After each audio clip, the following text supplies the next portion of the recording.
সমগ্র পশ্চিমবঙ্গবাসীদের জন্য একটি বিশেষ ঘোষণা। খুব তাড়াতাড়ি বিহারের মতো পশ্চিমবঙ্গেও এসআইআর শুরু হতে চলেছে।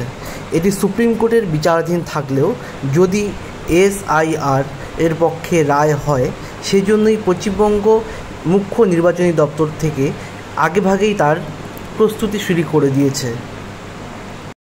সেজন্য 2002-এর ভোটার লিস্ট মুখ্য নির্বাচনী দপ্তর তাদের ওয়েবসাইটে প্রকাশ করেছে।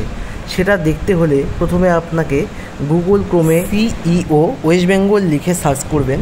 তারপর ইলেকট্রাল অফ এসআইআর 2002-এ সিলেক্ট করবেন।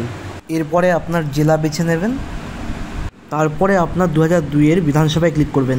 তারপরে 2002 সালে যে ভোট কেন্দ্রে আপনি অথবা আপনার পরিবার ভোট দিয়েছিল, সেই বুথ বা ভোট কেন্দ্রটি সিলেক্ট করলেই আপনারা ভোটার তালিকা পেয়ে যাবেন।